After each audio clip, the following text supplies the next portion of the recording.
La FAD, qu'est-ce que c'est? La formation à distance. Il s'agit d'un programme qui a été préparé par le Récit des arts pour l'art plastique pour commencer. Ils vont faire les autres arts, mais pour l'instant, il s'agit de l'art plastique pour la sanction secondaire 4. Mais il est effectivement possible de l'utiliser pour le 5e secondaire sans aucun problème. Donc, vous allez sous art plastique secondaire et c'est la première boîte qui va sortir. Donc, ici, on a cours formation à distance, FAD, formation à distance. Quand vous cliquez sur cette boîte, vous avez vraiment tout le contenu du cours qui apparaît ici. Ici, vous pouvez télécharger sous PDF, donc vous pourriez prendre le contenu qui est ici et tout simplement l'amener dans votre classroom. C'est une des façons de fonctionner. Vous avez vraiment ici tout ce qui est expliqué. Vous avez le guide de l'enseignant, les informations à l'élève et vous avez chacun des projets qui sont déposés ici. Vous avez les jeux d'appréciation, plusieurs infographies, des quiz. Vous avez vraiment beaucoup de matériel qui est ici. Il y a la programmation des 9 projets. Quand vous allez sur cette icône, vous avez accès ici à un document Google Sheet.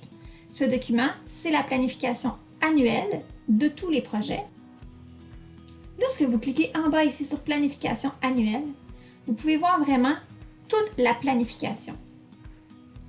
Je vais le rapetisser pour vous aider à mieux voir. Donc ici, on voit vraiment, par exemple pour le projet 1, le carnet de traces.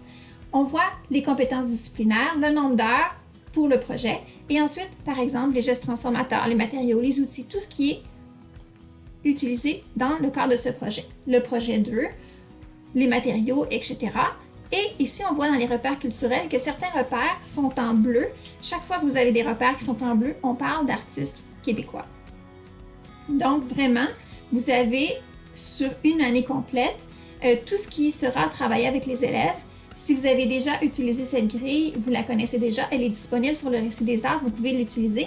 Mais vous voyez ici ce qui sera travaillé en fait avec l'élève. Ce qui est en vert, c'est ce qui va avoir été travaillé et ce qui est en rose, c'est ce qui n'a pas été travaillé. Alors, c'est vraiment une grille complète qui vous permet de voir tout ce qui a été travaillé dans le cadre de ce projet avec les élèves. Plusieurs projets sont vraiment disponibles. Donc ça, c'est ce que c'est la FAB en très, très résumé. Je vais vous mettre aussi un lien qui vous mène sur une rencontre qui a eu lieu, un webinaire qui explique vraiment plus largement qui a contribué, qui a participé à l'élaboration, donc vraiment les créateurs de la FAB. Oui, le récit, mais ils étaient vraiment en collaboration avec différents organismes, des musées et des scénaristes, etc. Donc, vraiment, plusieurs personnes ont collaboré.